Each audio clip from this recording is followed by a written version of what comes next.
Do you have elderly people that you care about? Do you know someone with dementia? Are you concerned about having it yourself or wonder what the symptoms are? Well, stay tuned to meet two women who can address those concerns and more. My name is Yvonne Lewis, and you're watching Urban Report.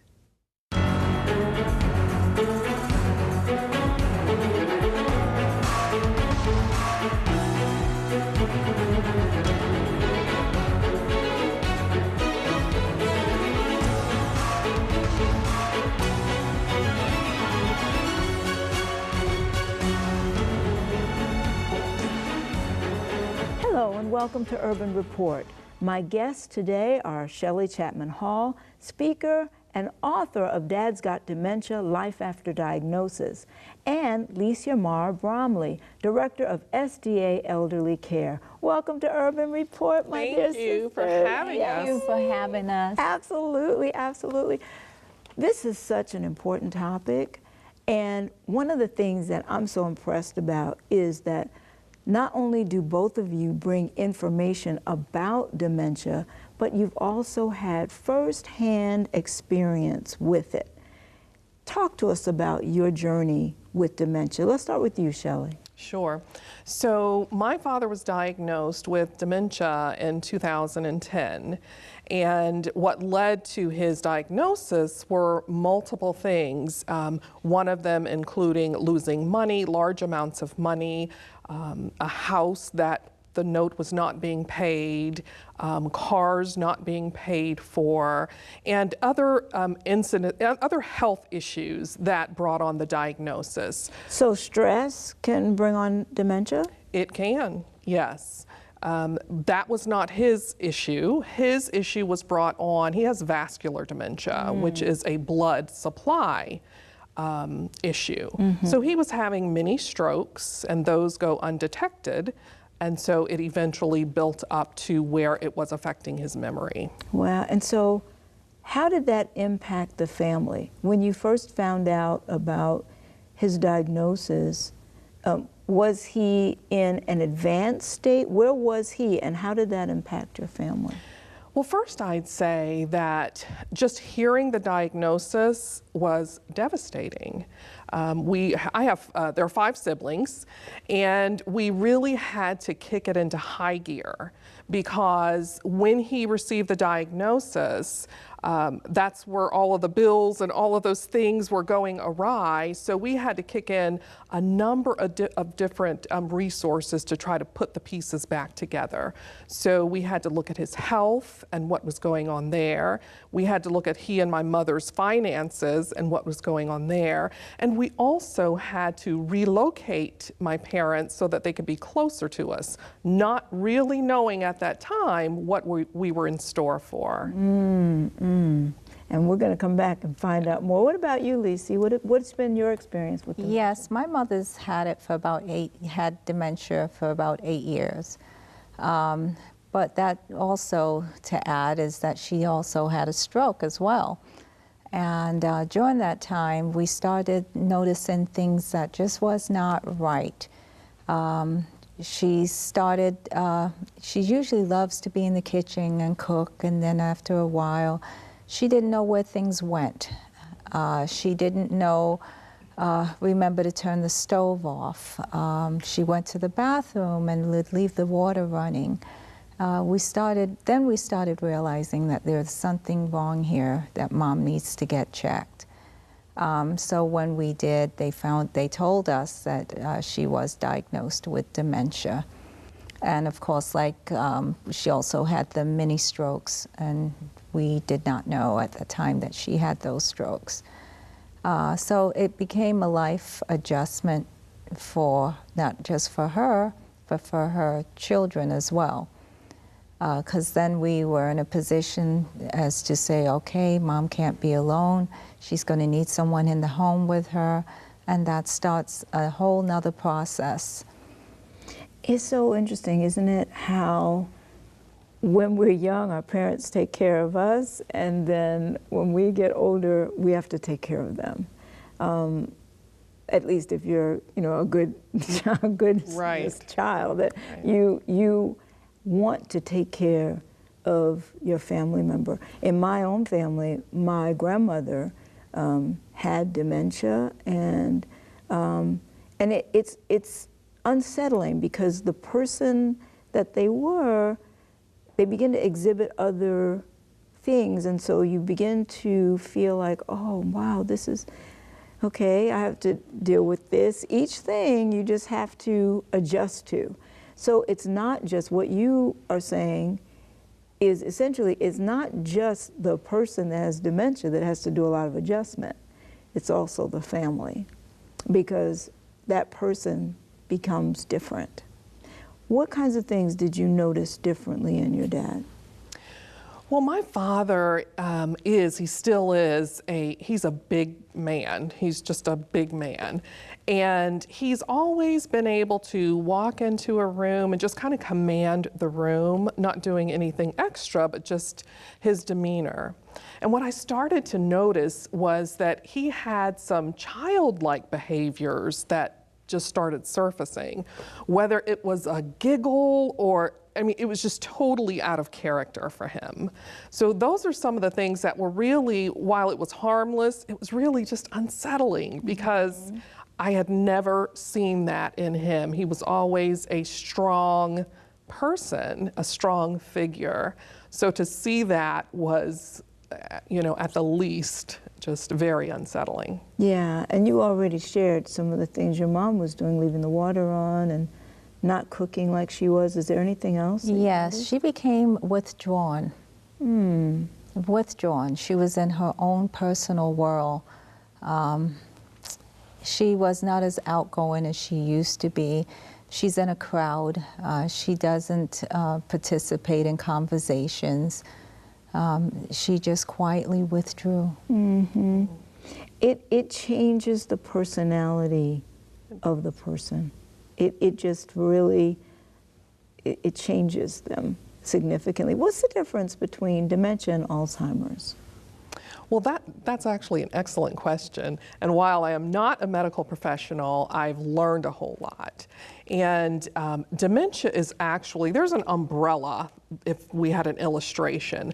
Dementia is just, that's what they call all of these symptoms that affect the memory. So Alzheimer's actually falls under the umbrella of dementia, as does vascular dementia or other types of memory issues. So there could be alcohol-induced dementia, things along those lines. And you said your dad had He has vascular, which is blood flow, blood supply. And he had the stroke, so they were related. Right.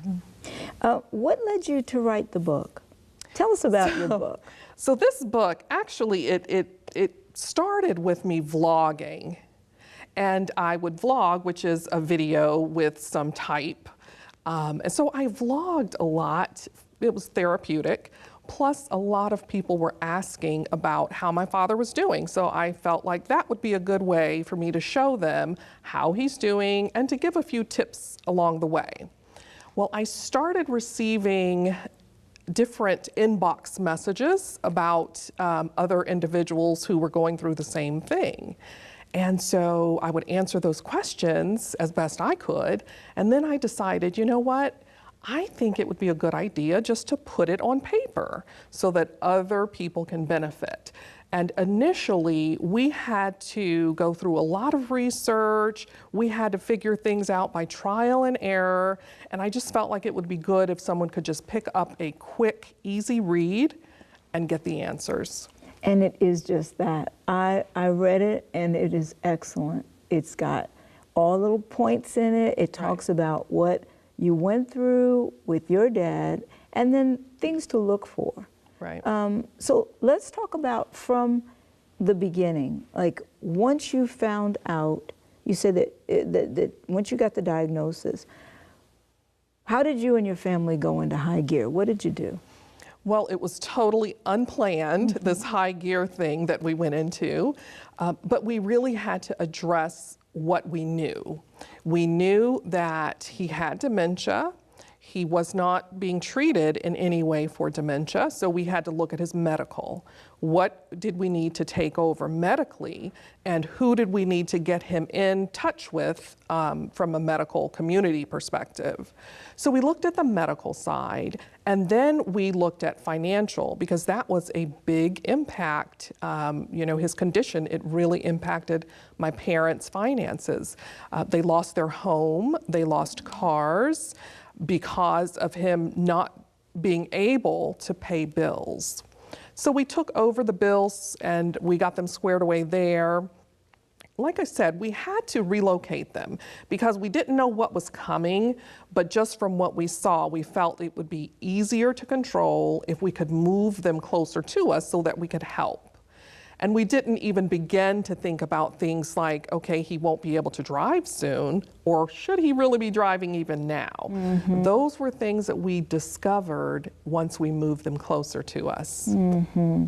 What about you?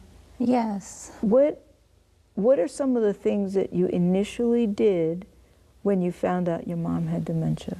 Well, I had to make sure that she was eating properly. Mm-hmm. That was very important, because now she's not able to feed herself like she used to.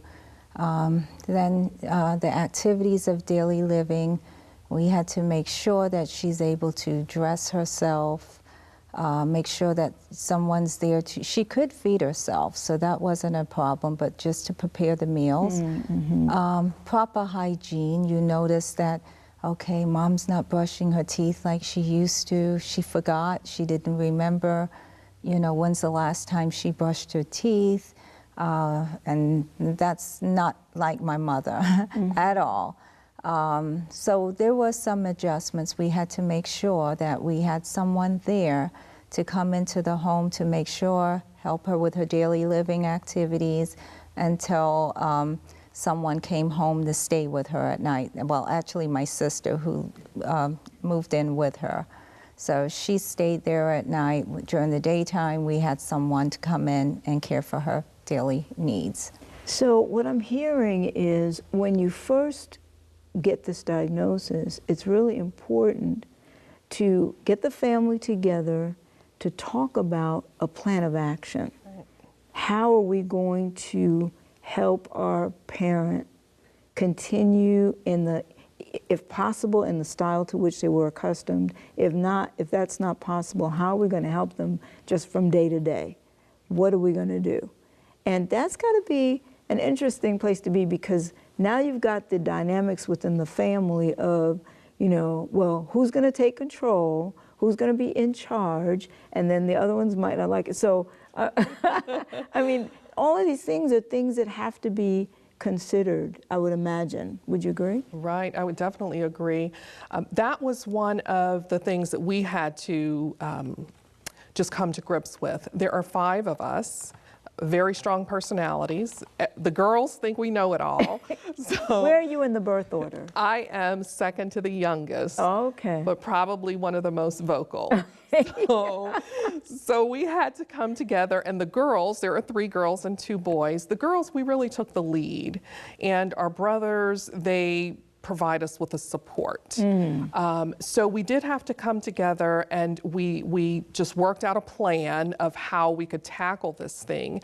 And as my father continued to progress and we needed that care, that in-home care and support, my oldest brother decided to not work, and he is a full-time caregiver for my father during the day, Monday through Friday. And on weekends, we come in and help, and because, you know, we work at other places and have life going on, so we help on the weekends as well. So it really is a challenge, but if you're not on the same page, that's when it's time to get on the same page. Mm-hmm. Mm-hmm. What about you? I have to say almost the same. I'm also the second youngest in my family, and we have 8 siblings. My mother and father had 8 children together. And it came a point where I had to stop and become a full-time caregiver, which birthed SDA Elderly Care. That's a good place to go into what is SDA Elderly Care. Okay, SDA Elderly Care is a referral service and a registry. Under the registry, we provide in-home care, and under the referral service, we provide, starting with housing, we would say maybe 55 plus communities, affordable housing, shared housing for seniors. Empty nesters would provide these types of homes, retirees, medical staff, and social workers. So we open that door for individuals that may have a respite problem where they say, well, you know, it can be overwhelming. I need to have someone to take care of my mom during the day, or either, you know, we'd rather have someone take care of our mom in a home setting. So, and they'd rent a room, which is really affordable, which includes utilities, and more than likely there's a caregiver there. We refer to assisted living facilities, we refer to nursing homes, and we also refer to 55 plus communities. See, this is wonderful because it's like one-stop shopping, right? Yes. So depending on what the needs are, and I would assume that you assess the need, We do. whatever that need is, then you can make the referral to either housing or somebody coming in to the home and caring for the person, or all of that. Wow. And how did you get to the place of starting this program? How did you get to the place? Well, when I started researching for help for my mom, I realized there's a lot of help out there, but it's all over the place. It's nice to know that you can come to a one-stop place, because there's over the years of doing this, I've built strong resources for the elderly, where we can provide that type of services. Whatever you need, we are involved. We're there to find out how we can help and assist. I did this because I realized that I needed help, and I know that there'll be others out there that's going to need this type of help. And where do they go? Wouldn't it be nice to know that they can go to a one-stop shop for seniors to be able to find all their needs? That's great. And we're going to put your website up so that people can know how to reach you, because this is a critical issue. Right. Where do you go? What do you do? Like, once you get that diagnosis, right, Shelley? Wouldn't it have been great to have known about SDA Elderly Care? It would have been great, but we didn't have any resources. So at that point, we were just, you know, you had to research and figure it out. Yes, and that's one of the things I love about your book. You go through the process of how to do it.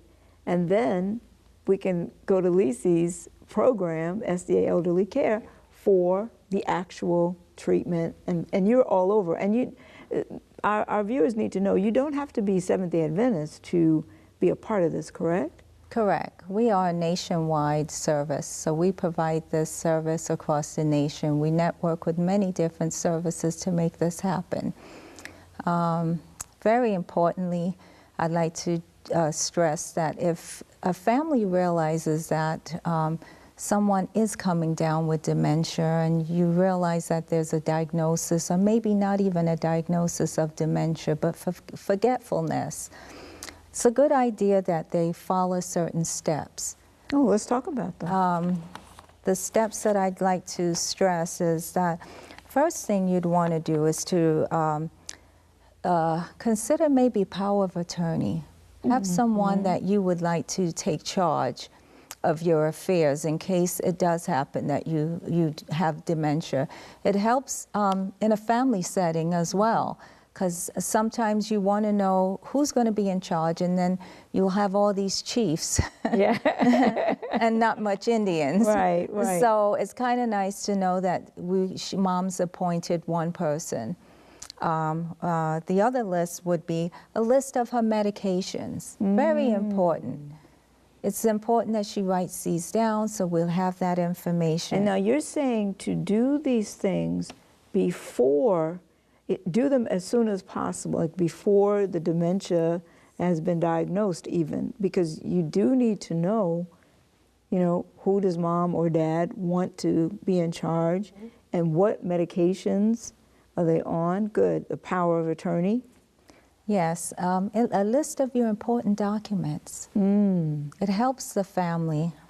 You also want to make a list of likes and things that you like to do, things you don't like to do, because later on, you know, even though you may not be aware, it's important that we treat you with dignity and respect.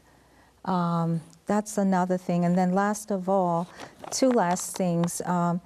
A to-do list of your daily living activities, so you can keep routine. Someone will know this is how you've lived your life, this is what you like to do. In cases like ours, we've got families to kind of help along the way with this. But what happens to those that don't have family members?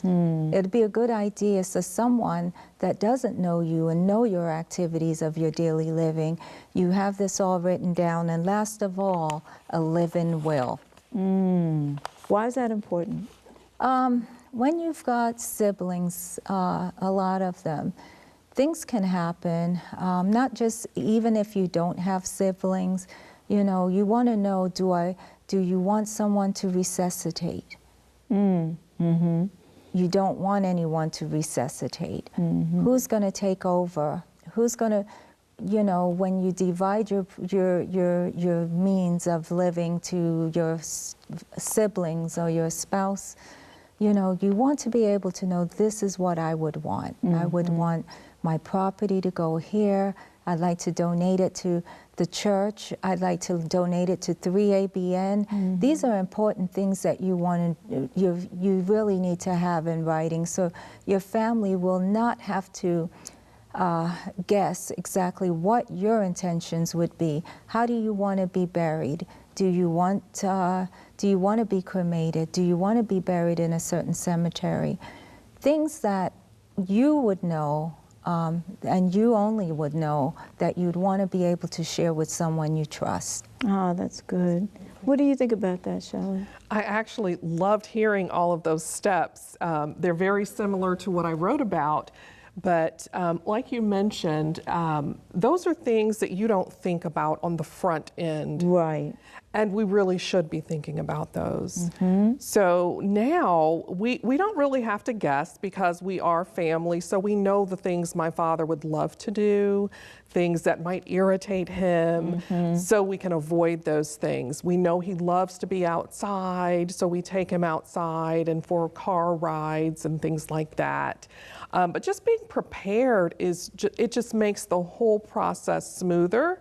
So you can really just focus on him. Yes, yes. And I want to put your website up as well, because I want people to know how to get this book and how to just walk through all of this. Right. How do you go through this journey?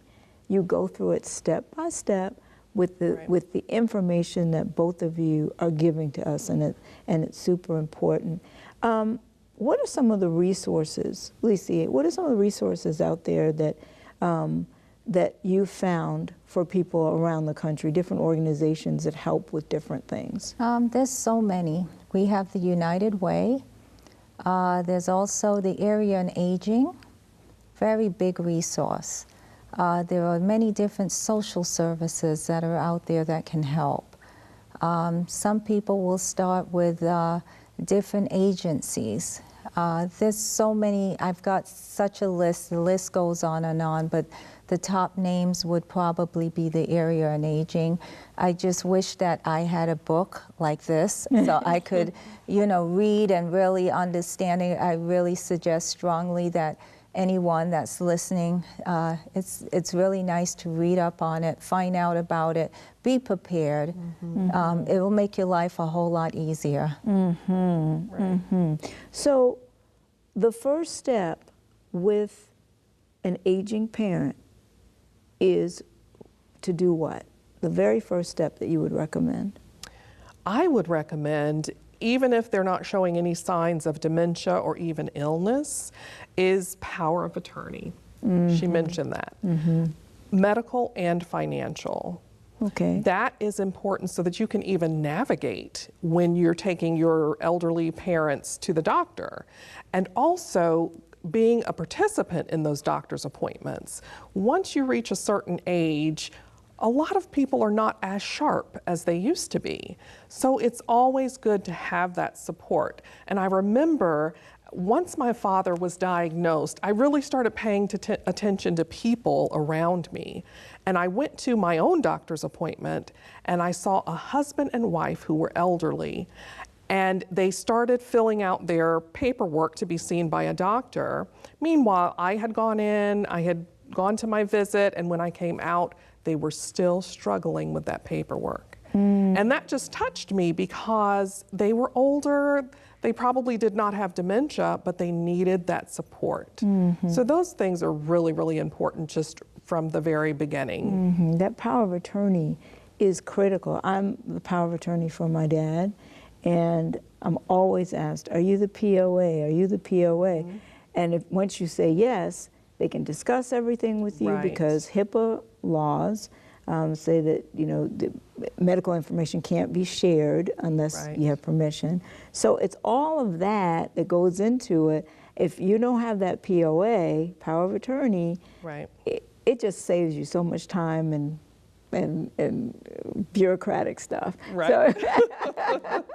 So it's important to do. Okay, so what do you think of the very first steps you would take? The very first steps is always when you go to the doctor's office, just as stated. Good idea to take a pen and paper. Have your mom take a pen and paper and write down things. Because sometimes you're not going to remember. It's important. Even before you go to the office, write down your questions or what you want to ask. So when you get there, you'll cover all bases. When you leave, you want to also write down what the doctors may tell you, because when you get home, sometimes you forget. Very important. I'd say the other step is to make sure that you do your research. Research about assisted living facilities, if that's where you're going to be, you're going to go in the future. If your family says, you know, Mom, it looks like that nowadays children are just so busy with work, growing, having their own families. It's really hard for individuals to be able to balance the two. So when that time comes, the first thing that you really want to look into, even if you're not ready for it right now, look into the assisted living facilities. Go and visit with them. Try to find places that you think you'd be comfortable, that your parents would be comfortable, your mom or your father would be comfortable. And then find out if your insurance will cover for that type of services, what type of financials are needed. Very important. Those are things that we cover as well. That is super important. Like, how are you going to pay for whatever it is? Right? You're saying yes. Did you have that? Did you deal with that? We had that situation where my father's retired military, but he's also retired from the state. And when he was initially diagnosed and starting to have challenges, he had a lot of medical challenges as well. So we started receiving in all of these medical bills. And because he's retired military, I called the VA, and the VA told me, well, he should have TRICARE for life. And I said, well, I never even heard of that. So it was definitely, if we would have known that, we went a whole year without knowing that he had the secondary insurance that basically covered everything. So we had been spending, money on services that because we just didn't know. Right. So yes, if you can get that information ahead of time and have it all listed, like you said, along with the medications and all of those things, it will really help the experience be a lot smoother. Yes. How did your parents deal with having the dementia? Did they realize that something was different? How did they deal with actually having it and you having to take over their lives, because essentially that's what you had to do? How'd your dad deal with it? My parents, very traditional, old school, so my mother really kept it hidden from us. And when he was diagnosed and after we had moved them closer, she called one day and said that she needed help with him. And this is before things just, we saw much of anything. And it turns out that, again, my father's this huge guy and my mother's very petite. And she was helping bathe him because he was afraid of getting into the shower. He was afraid of the water. So she had started bathing him and she needed help. So he was experiencing things. She was in denial. I remember when he was tested, and my sister went with them for the testing, and the doctor said, I'm going to give you 3 words, and we're going to come back to those 3 words after we talk about some other things. So when we came back to the 3 words, my mother was behind the doctor trying to tell my father what those 3 words were. Oh. So they had to send her out of the room briskly. But it was hard. It was hard for her. It was equally as hard for him because he was used to taking care of the family and he was slipping and he knew that he was slipping. And there were moments of clarity though where he would say what he needed to say. And one of the things that was really, really touching was that he told my mother, he started crying. He was in the bathroom, started crying, and he said, Kath, have I done everything I was supposed to do for you?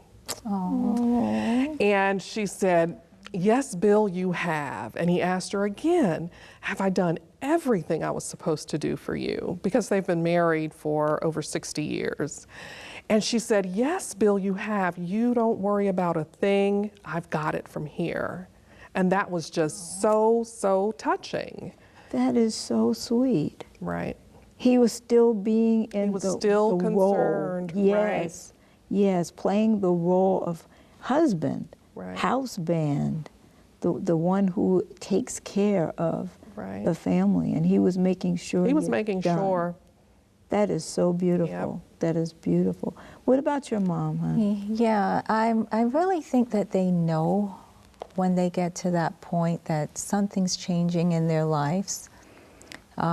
Mom as well let me know. She said, when I'd say, Mom, why are you doing these things? And I didn't understand. And she would say, this thing that I have, it just takes you to another place. Mm-hmm. And she would tell me, maybe about a year later, she would say, well, I'm not going to be around for long. I'm just going to be around, but I'm not going to be here for long. So they have a sense of what is going on and that there is changes happening beyond their control.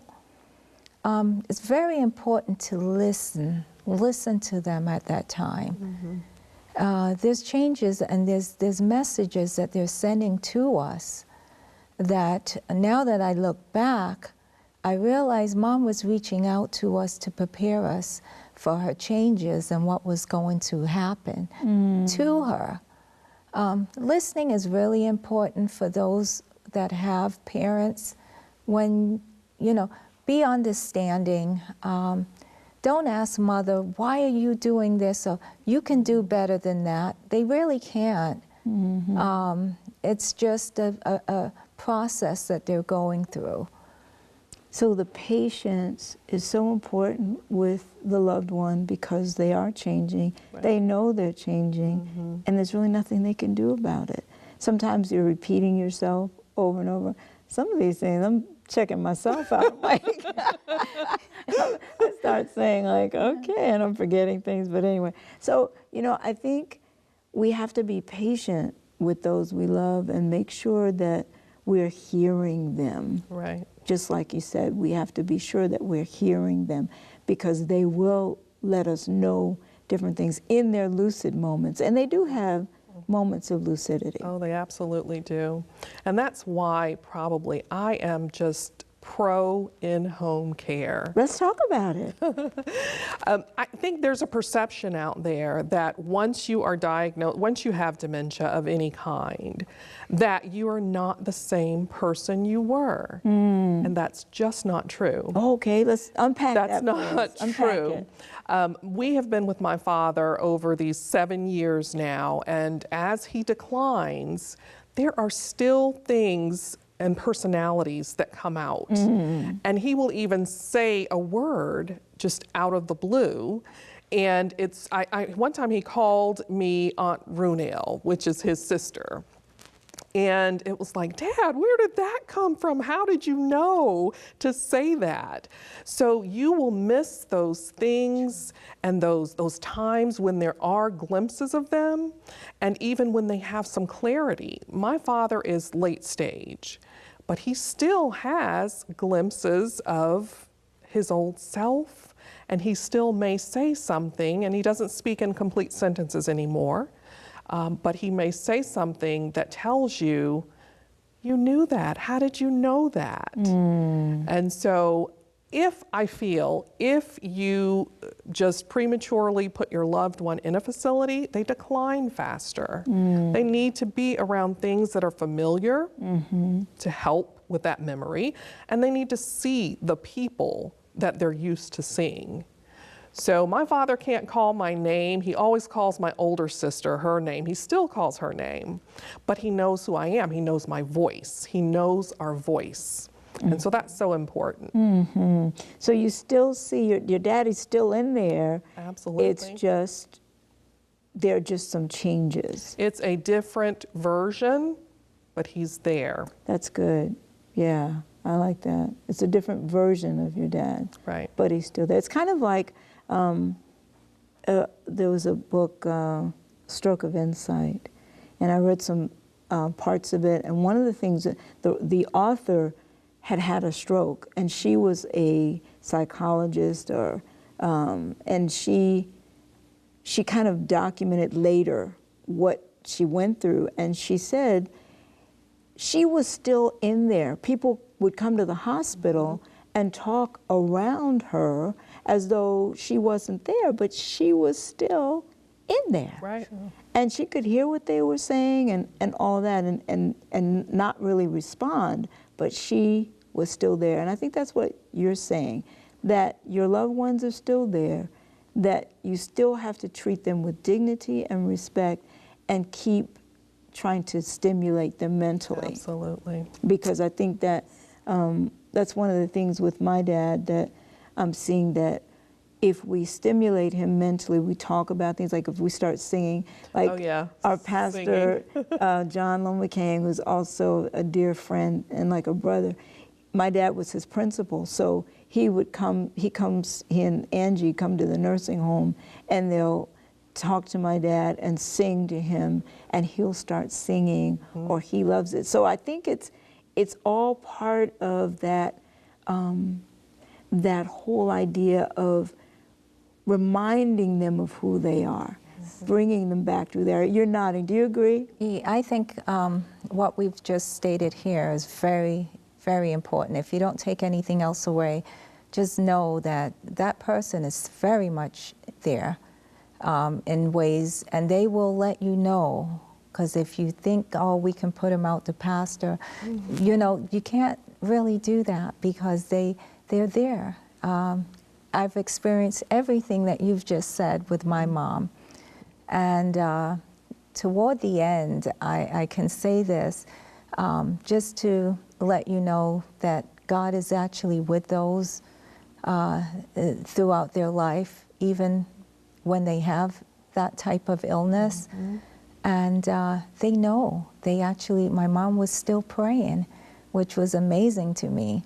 I would hear her in the middle of the night saying her prayers. It's just amazing to know that the connection is still there with God, still there with her children. She knew every one of us.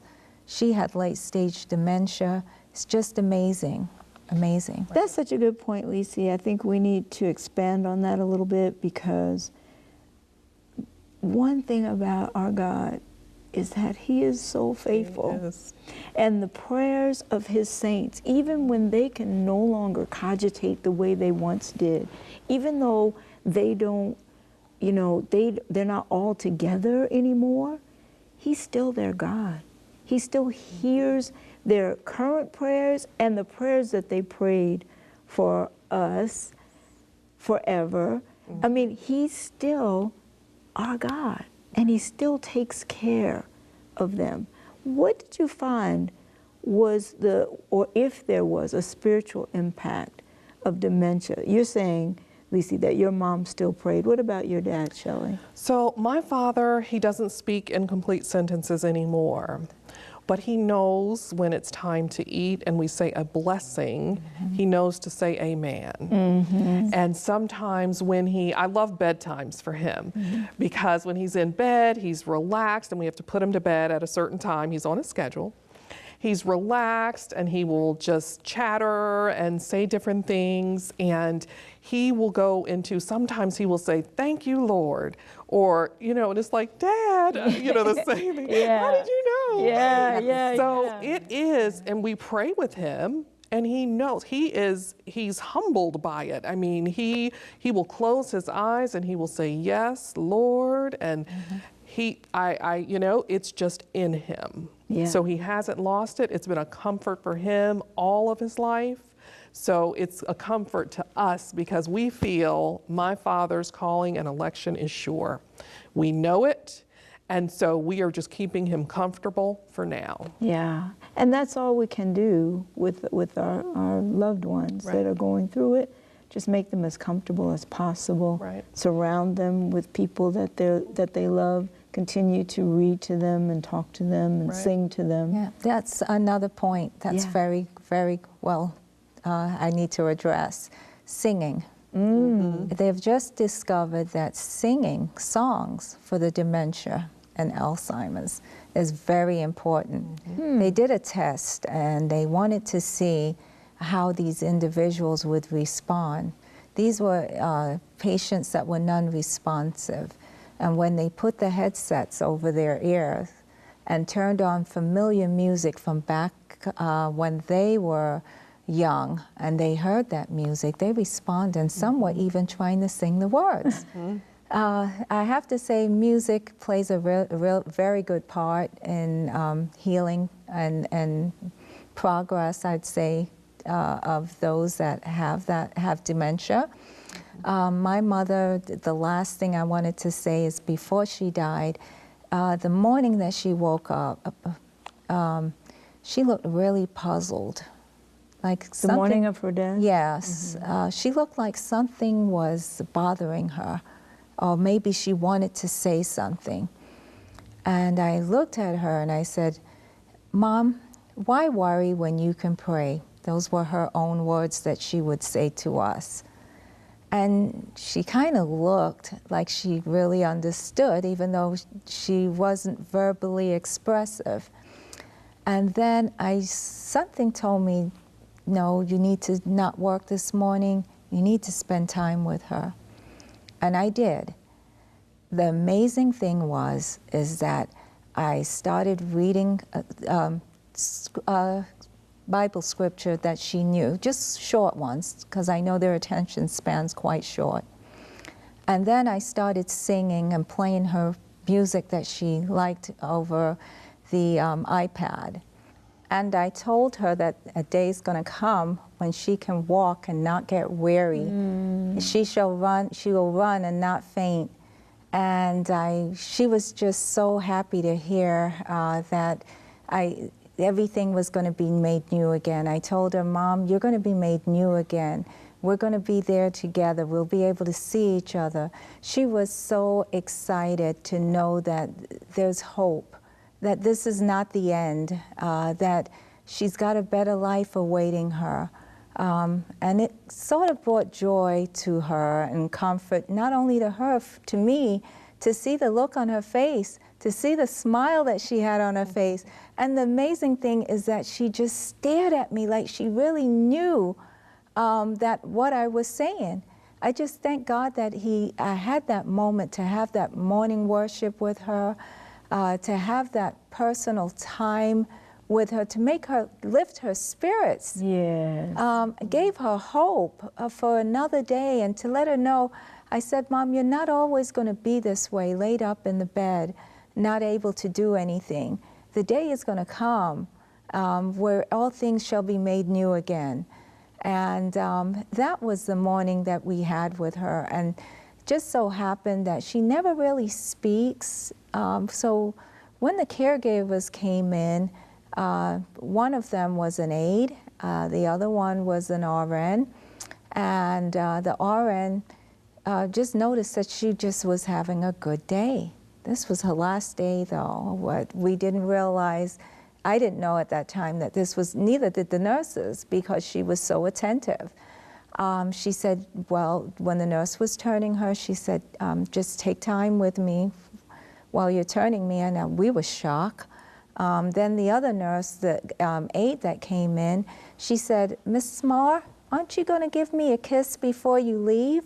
And my mom looked at her, and she my mom just poked her lips out and blew a kiss at her. I was so surprised. And it just shows how her spirits was uplifted for the whole day. And quietly that night, you know, she did go to sleep. And it's just so good to know that I did have that time. I wouldn't have been able to even have this type of a relationship with God, her, and myself if she didn't teach us this is the way to go. I wouldn't have been there to hold her hand, to comfort her when she needed just at that moment to know that God was going to be with her. I think sometimes as you get older, you realize there's got to be something more in life than what this world has to offer. Absolutely. And just to know that we can really look to the Lord, that He will be there, that He does care. He actually brought it to me at that moment to know that this is what my mom needed. And she was able to rest peacefully knowing her calling and election was sure. Isn't that a blessing to know that, first of all, that God cared enough to have you stay home that day because He impressed it on your heart to stay with your mom that day, and then you were singing to her and bringing her scriptures? I mean, what better way to go than to go in Jesus? What better way? She just went to sleep, and during her sleep, she passed away? Was yes, it in the sleep? It just so happened that it was in the middle of the night, and I thought it was that she had a cold coming down, because I heard this sound like a cold on her chest, and now I know it's what they call the death rattle. Mm-hmm. And I always talked to her. I never made her feel like she wasn't there. I said, Mom, sounds like you've got a cold coming down. I'm going to have to give you some medicine.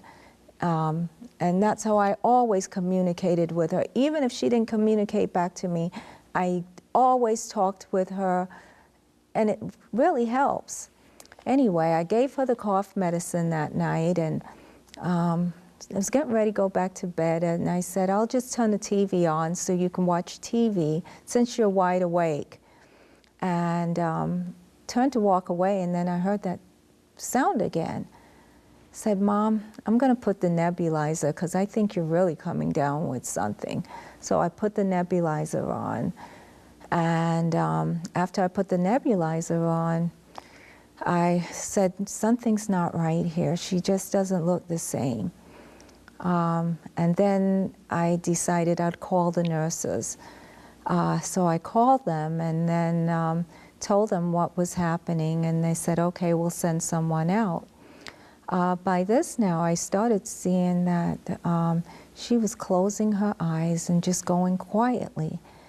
Then I started to see signs of foaming, called my brother and family and ambulance, and by the time they got there, they tried to resuscitate her, but and take her to the hospital. And then when it was all over, I went to the doctor and I was crying. He comforted me and he said to me, I just wanted you to know that your mother went peacefully. Mm-hmm. She just went to sleep and she didn't feel any pain. Oh, it's a blessing, isn't it, to It know is. that? To know that. It is. And I pray that for us as well. That's the hope. Yes. That is our hope as yes, well. Yes. And to know that this is not it. Right. That we're here, but when that trumpet sounds and the dead in Christ rise first, and then we which are alive and remain shall be caught up together with them to meet the Lord in the air, that there is nothing greater than that. When you think about that scene, right. That whole scene, the resurrection, man, that's incredible. That's why, for our brothers and sisters that believe that when you die, you go right to heaven, where's the resurrection? Like, where does that come in? Right. We know that when you die, you go to sleep, and when that trumpet sounds, when Jesus returns and the trumpet sounds, our bodies are changed from corruptible to incorruptible in the twinkling of an eye, like bam, like it's amazing. No more mental fog, right. No more forgetfulness, no more dementia and Alzheimer's. I mean, we're here today to talk about something that happens on this side of eternity. Right. But we know, as Danny says, we've read the back of the book, so we know what happens on the other side, and we praise God for that. I want to get back to your book for a minute, sure. Shelley, because what we didn't talk about, and I think it's really important, is when you're first mapping out what to do. In your book, you talk about scheduling. Unpack that a little bit for us, because I think that's a very important point. Sure. So when we worked with my father, there were a lot of uncertainties. He, was nervous about so many different things.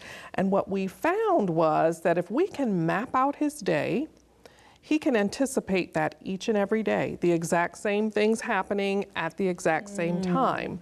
So we have a schedule that we put together, and we had it posted at one time, but I think we all know it backwards and forwards. But it starts with the time he gets up in the morning and what happens from there, his bath, his breakfast, his cognitive activities, outside time, nap time. It is mapped out all the way until bedtime.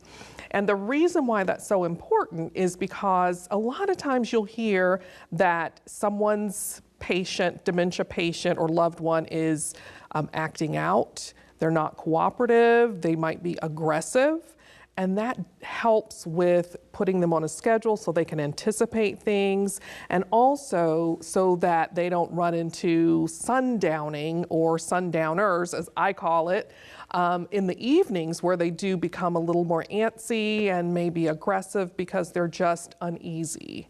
So keeping them on a schedule, it helps them, it helps you, and especially if you have care that's rotating in and out. Everyone knows what's supposed to happen next. Oh, I like that. Right. So sundowning, let's talk about that, because are there cycles then with dementia? Like during the day they might be okay, but in the evening a little cranky, or? Right, and it's really amazing to see, because as the sun goes down, we have seen a transition come over my father's face. And so we're like, oh no, get him in the bed.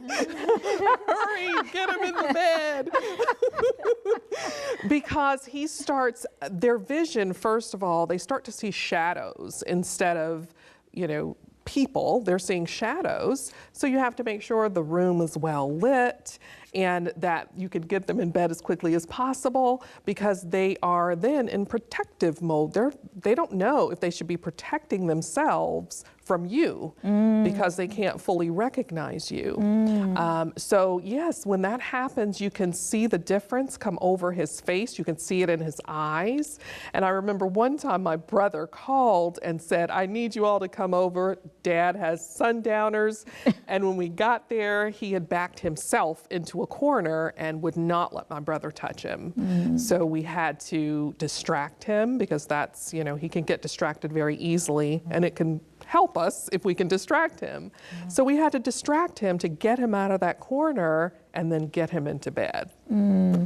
Yeah. Wow. So it pays to have that schedule. It pays. So that you know just what's, and they know And they too, know. just what's coming up next, and they get used to the Right. routine. Right. I think it's very healthy mentally for them as well. It is, and then it makes sure, you make sure you're getting all those activities in that they like to do and things that are good for them, like fresh air and sunshine and cognitive activities, whether it's reading or writing, if they can still write. Those are things that we need to continue to encourage. So take 1 minute, both of you, because we're almost out of time. Take 1 minute and talk to us about just overall, what is your overall impression of what to do when your loved one has dementia? So one thing that I would do, that everyone should do, is prepare.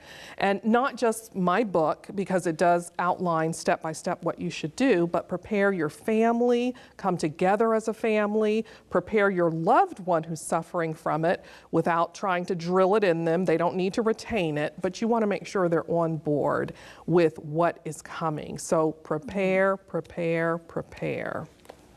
And do you think you should let them know what they have? Do they need to understand the diagnosis themselves? It just depends on how far along they are. If they are in still the earlier stages, they need to know, because they can help you prepare and they can give you those things that are important to them.